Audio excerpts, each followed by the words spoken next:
भाभी का रहस्य। ये कहानी है एक पुरानी हवेली की, जो शहर से कुछ दूर एक शांत इलाके में थी। लोग कहते थे कि उस हवेली पर किसी आत्मा का साया है, लेकिन मोहन, जो शहर में एक अच्छी नौकरी करता था, इन बातों पर यकीन नहीं करता था। जब उसके बड़े भाई रमेश की शादी हुई और वो अपनी नई दुल्हन कविता भाभी को उस हवेली में लेकर आया, तो मोहन को खुशी हुई। कविता भाभी बहुत खूबसूरत थी। उनकी बड़ी बड़ी आंखें और लंबा घने बाल थे, लेकिन उनके चेहरे पर हमेशा एक अजीब सी शांति और कुछ हद तक उदासी छाई रहती थी। अजीबोगरीब घटनाएं। शुरू शुरू में सब ठीक था। कविता भाभी घर के सारे काम करती थी और सबसे प्यार से बोलती थी। लेकिन कुछ ही हफ्तों में मोहन ने कुछ अजीब चीजें नोटिस करना शुरू कर दिया। रात के समय जब सब सो जाते तो हवेली के गलियारों से घुंघरुओं की आवाज आती। मोहन को लगता था कि ये उसकी भाभी की आवाज है, लेकिन जब वो देखने जाता तो कोई नहीं मिलता। कभी कभी आधी रात को उसे किचन से कुछ बर्तन गिरने की आवाज सुनाई देती, जैसे कोई जानबूझकर फेंक रहा हो। जब वो वहां पहुंचता तो सब कुछ अपनी जगह पर मिलता। सबसे डरावनी बात ये थी कि जब वो कविता भाभी से इन आवाजों के बारे में पूछता, तो वो बस एक फीकी मुस्कान देती और कहती, तुम्हें वहम हो रहा है मोहन। रमेश, मोहन का भाई, इन बातों पर ध्यान नहीं देता था।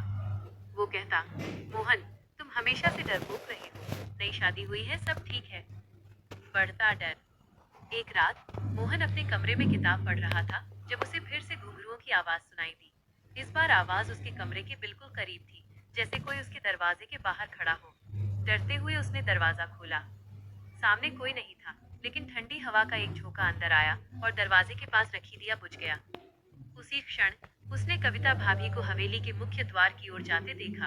वो आधी रात में कहाँ जा रही थी? मोहन ने धीरे से उनका पीछा किया। भाभी ने हवेली का बड़ा दरवाजा खोला और बाहर निकल गई। मोहन तेजी से बाहर भागा, लेकिन वहां कोई नहीं था।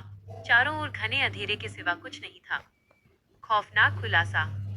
अगली सुबह मोहन ने रमेश को सब कुछ बताया।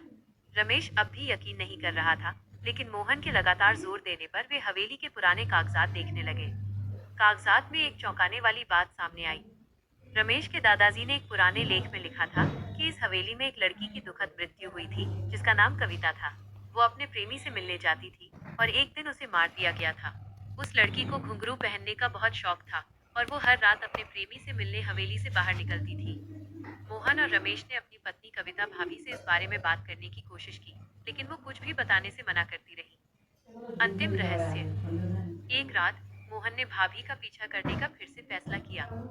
इस बार वो उनके पीछे पीछे हवेली के पीछे बने एक पुराने कुएं तक गया। कुएं के पास पहुंचकर कविता भाभी रुक गईं। चांद की रोशनी में मोहन ने देखा कि उनके पैरों में वही घुंघरू थे, जिनकी आवाज वो रोज सुनता था। अचानक कविता भाभी ने अपना सिर उठाया और मोहन की ओर देखा। उनकी आंखों में अब वो शांति नहीं थी, बल्कि एक गहरा खालीपन और दुख था। उनके होंठ हिले और उन्होंने एक धीमी, दर्द भरी आवाज में कहा, मैं हर रात उसका इंतजार करती हूँ। हर रात। मोहन वहीं जम गया।